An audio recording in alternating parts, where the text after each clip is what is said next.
Good afternoon. I'm Reverend Dr. Cassandra Gould. I serve as the Political Director for Faith in Action National Network.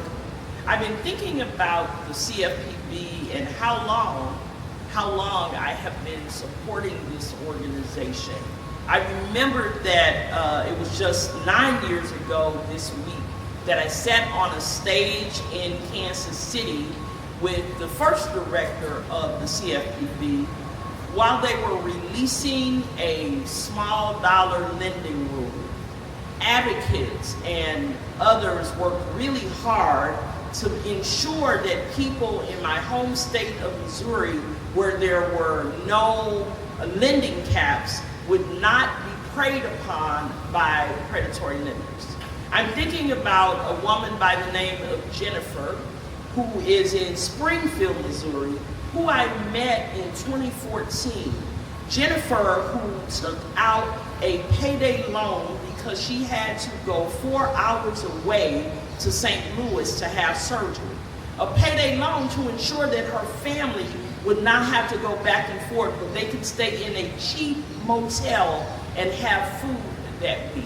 I'm thinking about a close friend who received a check back from the CFPB because Wells Fargo had exploited them and taken a lot of money from them in the fine print of a car loan. The CFPB is not just a federal agency, it is a guardrail.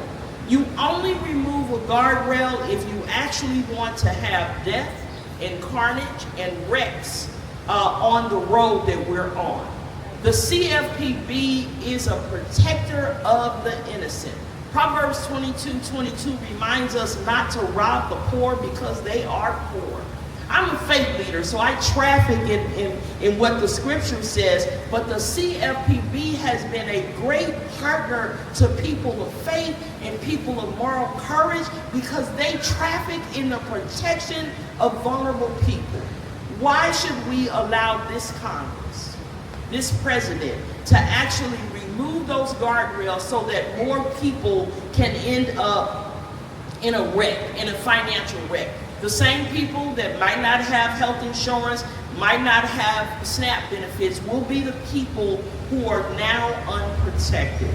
I believe that we are in a moral crisis, and we need not just people in Washington, D.C., but people all across the country. I'm calling other faith leaders, other people of moral courage, even if you don't identify as a person of faith, to help us. Call your senators right now.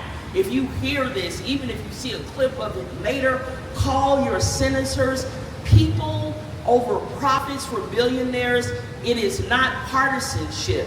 It is about being connected to our own humanity. Call your senators so that we can let justice roll, so that we can allow the Consumer Financial Protection Bureau to do what it was born to do when it was risen up out of the ashes that Americans found themselves in, and protect the vulnerable, protect the poor, protect single mothers, protect the elderly, protect the people that predatory lenders will actually take away from. This is our time. We have to do this now. So do not hesitate to make those calls. Long live the CFPB, and may there always be protection for the poor and the vulnerable amongst us. Amen.